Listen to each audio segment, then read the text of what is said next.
Welcome to Wise Beyond Bitcoin, where you come for education, analysis, and opportunities in crypto and blockchain. My name is Lucas. My name is Ryan. Now, of course, this is not financial advice. This is just education, entertainment. We are sharing knowledge as we learn and understand, and we hope to learn from you as well. So feel free to drop a comment. This space is way too big for us to soak up on our own, and we learn from each other. So absolutely send us something to look at and we'll look into it. If you like this kind of information, hit the notification bell and we will alert you every time we drop a video. We're doing almost a video a day now. We got updates on what's going on around the world. We also are going to be dropping technical videos on how to download a wallet, engage in DeFi, provide liquidity, and all that good stuff. That being said, without further ado, let's go right into, we talk about blockchain and crypto and what it represents, opposed to we talk about legacy institutions. And well, I guess Ryan would, what would be the pinnacle of the legacy financial model? I guess the IMF is at the top or near, right? And what do they have to say today about crypto and regulation, right? So I guess it's important because people who follow crypto and blockchain are constantly listening to what the latest national government is going to say. What everyone has got their ear, their finger to the pulse of what the political people in the political classes are saying about crypto. Right. Because it's widely considered to be one of the biggest risks in terms of price volatility is the shock that could come out of some kind of an announcement of a new regulation or new tax or a ban in China or fill in the blank, right? So yeah, there's lots of risk associated with how these nation states and legacy institutions are wanting to treat this new asset class, right? So in that vein, we have a article about the IMF, and they're voicing concerns that stablecoins and cryptocurrencies could pose financial stability challenges, risks, volatility. They could be a new source of risk and volatility. I like one of the points they make is that there's risks of hacking, and take people losing money from hacking. And we've seen that recently. It's been focused on Binance Smart Chain, but there's been other protocols too that have been hacked. Paid Network comes to mind. There was one recently with Compound we did a video over. And so yeah, I mean there is some merit to this notion that hacking is a risk, but I don't think that's limited to just distributed ledgers. I mean, we've had hacks, centralized ledgers go down. Equifax is an example. There's been others as well. Very, very faint. Target was hacked not too long ago. Retailers are often hacked, and our financial information is at risk in those hacks as well. So it's not clear by any stretch that that decentralization poses unique threats in that sense. we just did a video on the Panther protocol. Right, on Panther, yes. But one thing I'd like to talk about is this quote. Pardon me, I meant Pandora, Ryan. Right. Oh, the Pandora. Yes, and the fraud and all the hidden monetary shenanigans going on through jurisdictions and international movements of funds. That's definitely part of the legacy system. But one of the things I'd like to focus on here is that the IMF specifically highlights the lack of transparency around issuance and distribution of tokens as being a concern and a need for regulation. And I think that's kind of funny because crypto and blockchain, Bitcoin, all of this was created because people had a concern about the lack of transparency around the issuance and distribution of fiat money. That was always the problem, is like what's the rule that governs the issuance and distribution of that, and then how transparent is that rule, and who does it serve? What are the ends that are being served? And so it's those kinds of concerns which motivated people to innovate this decentralized alternative, right? So for them to highlight the lack of transparency around these protocols is kind of silly, because they're very transparent.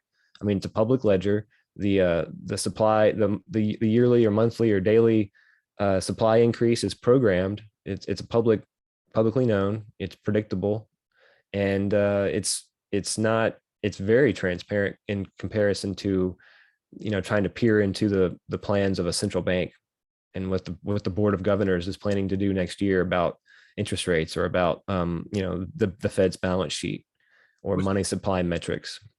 What's also funny about it is the question is what in the IMF, who are they talking to, right? Because those people who engage in DeFi, they talk about the sources of risk that are emerging, such as stable coins and decentralized finance.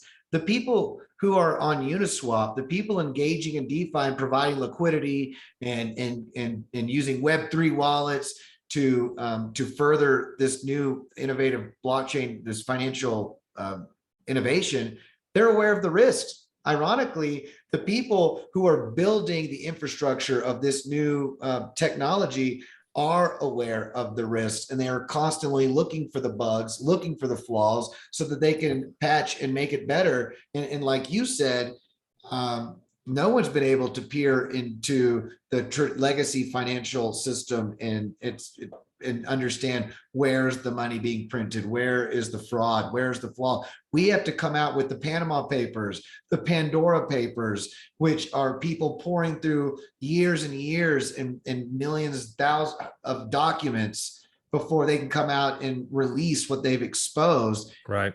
The exact opposite of these new ledgers that are built on utmost, like you said, the utmost transparency. They're public ledgers.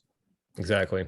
That's the exact point. There's another part that's pretty ironic in this passage here, quoting the IMF. It says, so far, losses as a result of such risks have not had a significant impact on financial stability globally or domestically. However, as crypto assets grow, the macro criticality of such risks is likely to increase. And I think that's a bit of a chicken and egg kind of thing there, because crypto assets are growing in large part because of the macro criticality of the risks associated with the legacy system. It's all the money printing, the printer go brewer that's pushing crypto assets higher and higher and higher. And we know there's an inverse relationship between the dollar and these assets. So for them to say that the macro criticality of the risks increases as crypto assets grow, it's the opposite. It's crypto assets are growing in response to the macro criticality of the systems they're in charge of. And so I feel like there's a chicken and egg kind of thing going on here. It's almost like people who are part of a system that they see has failed and is broken and is at the end of its rope. They're looking for an excuse. And they're saying, oh, look, that's the reason why this system is about to fall apart and collapse. It's like, no. Your debt ceiling, your this right. this printing money, all the stuff that you're running out of tools to keep this train running, and it's falling apart.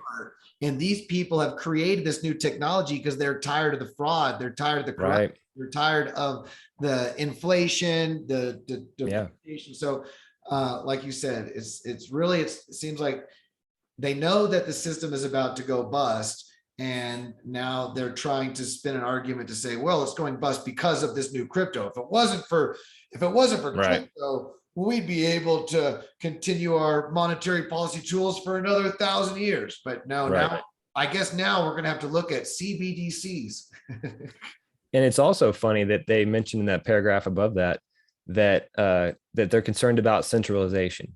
Major exchanges like Binance have a large amount of trading volume. Well, how ironic is it for the IMF and the Fed to voice concerns about centralization? It's like, oh wow, okay, yeah, that has a lot of merit. Yeah. Good point, brother. Good point. Yeah, this just came out in the last few hours. The IMF Why is it important to talk about this? Because we're all in this together. It's a new technology, and many people, don't know what blockchain or Bitcoin still is around the world. So knowledge is power, and the more that we can educate and enlighten ourselves and each other, the more we can use this new technology in the most efficient and harmonious way moving forward. But really, that's our goal, is to see that a fire is given to man. Let's use this fire to cook delicious foods that we can all share. Let's use this to heat homes when it's cold outside, right? Let's use it not for, don't gatekeep it. Right. And don't use it to burn homes down, and don't use it for destruction. Let's talk about Right. the positives, the negatives, the pros, the cons, and how we can kind of harness this, knowing the fallibilities and our shortcomings of man. What's the best way that we can use this technology Right. that's it. And I really don't see how a regulatory solution to the hacking vulnerability really makes any sense. What's likely to find a better solution to that problem? Some central planner who gets to decide the protocol standards, or just the test of reality, when in the market test of people coming together with their own protocols and creating bug bounties and just testing them and just seeing how they play out. And then there will be flaws, there will be hacks, there'll be vulnerabilities. But guess what? No one's going to build a better mousetrap without subjecting it to that kind of a test. You're not going to just sit in an ivory tower with a bunch of economists and statisticians and come up with a protocol separate from that test that's just perfect and without flaw. It's like, if you're concerned about the problem with hacking, then let's crowdsource stronger protocols through competition.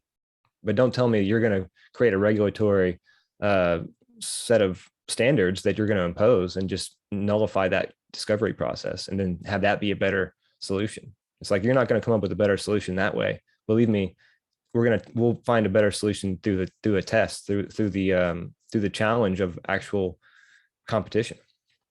I love it, brother. And not only that, to add to that, who would you put in charge? Who would be the czar of this new technology? I mean, the pioneers of these technologies now don't even have their minds wrapped around making a bug bounty proof system. Right. We're the most brilliant innovators in blockchain, in developers, in Solidity, in Rust, and all these new, that are coming out. That all of the people that are at the highest of the game of knowledge in this industry, they don't even know the best way to go about without exposing it. So who would you even go about picking to be in charge of this new the blockchains are? I mean, we'll ask the Luddites for the most up-to-date technical skill and advice. Let's just ask them. I think we pretty much hit the nail on the head with this article. I don't know if there's anything else you want to mention, brother. I know this is a pretty short article anyway. No, I think we got what we needed to get out of it. Again, if you like to support our channel, we appreciate the love. It's not financial advice. If you like information like this, and or what cryptos, what farm pools, what are the latest innovations, what's going on in blockchain, we are also dropping information on that. And before this week is over with, we will already be adding technical how-to videos to our repertoire to bring to the table. You can find a MetaMask video on our channel already, but we're going to give you some more updated videos. MetaMask, Avalanche, Harmony One, Kepler, Cosmos, Phantom. I mean, there's so much to be a part of, and we really want to get our hands in, dip our toes in it. And like we say, being a part of the network, being a part of it, being a participation is really a lot. It's not just timing, it's also time in.